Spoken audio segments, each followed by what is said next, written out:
Sir DOPT का जो एक ओएम जो 17/5/2025 में इशू हुआ था सर, उसके अंदर ना एक रिस्पेक्टिवली वर्ड उन्होंने डाल दिया सर।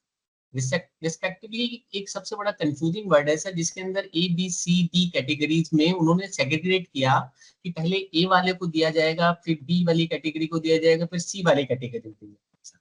तो सर मैं आपसे यही कहना चाहता हूँ कि सर थोड़ा अगर कुछ इस पे हो पाए कि दे इटसेल्फ नॉट अंडरस्टेबल कि भाई जो रिस्पेक्टिवली वर्ड उन्होंने किस हिसाब से डाल दिया कि पहले ए कैटेगरी में ब्लाइंड एंड लो विजन है प्रमोशन के केस में सर, बी कैटेगरी में डम एंड डीफ है, सी कैटेगरी में लोकोमोटर्स है, फिर rest are covered in others sir.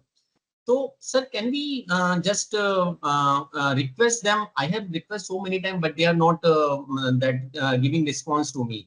तो सर कुछ ऐसा थोड़ा मैकेनिज्म बताइए कि सर आप जो डीओपीटी ऑर्डर इशू करता तो उसको एटलीस्ट ये डिसेबिलिटी कमीशन या फिर सब सर से थोड़ा सा मतलब बात करके देखिए कि भाई आप ऐसा अगर दे देते हैं गवर्नमेंट तो वो डीओपीटी को फॉलो करती है कि सीसीपीटी को कुछ अलाउ नहीं करती है। तो सर हम कुछ ऐसा आप मेरे को थोड़ा गाइड कीजिए सर कि कैसे हम इस चीज को उनके नॉलेज में डालें सर। Thank you sir. हमें जैसा लगता है जो आप बता रहे हैं अभी भी कहीं न कहीं अवेयरनेस की कमी है और खासकर कन्वर्जेंस और कोऑर्डिनेशन की कमी है दो डिपार्टमेंट के बीच में, डीपीडब्ल्यूडी और डीओपीटी के साथ में। जैसे कि आपने कहा ABCD, अब देखिए अभी भी वो डेफ एंड डम वर्ड यूज कर रहे हैं, टर्मिनोलॉजी यूज कर रहे हैं। डेफ एंड डम टर्मिनोलॉजी तो है ही नहीं, ये तो एब्सोल्यूट हो गया, आरपीडी एक्ट में है ही नहीं ये टर्मिनोलॉजी, फिर यूज कैसे कर रहे हैं? It means they are not aware about the provisions of the RPD act.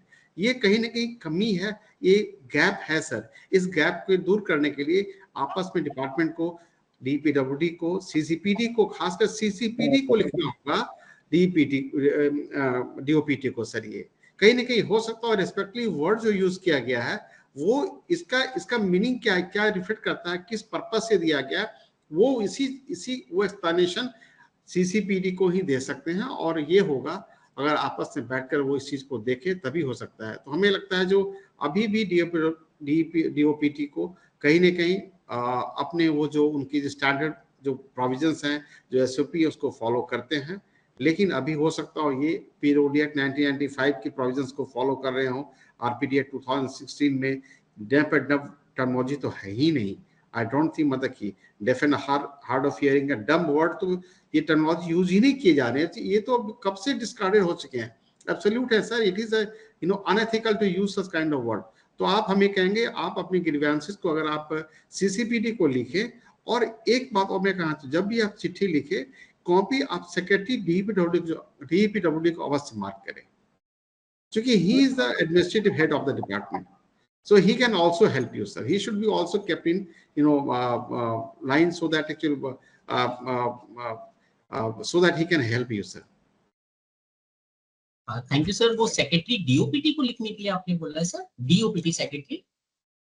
No secretary आप सीसीपीडी को लिखें, कॉपी मार्क करें secretary department of empowerment of persons with disability को।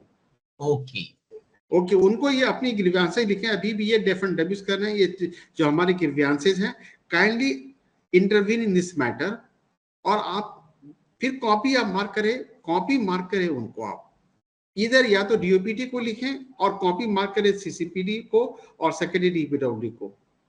इस कंडीशन में जो दो they will take the pro action sir.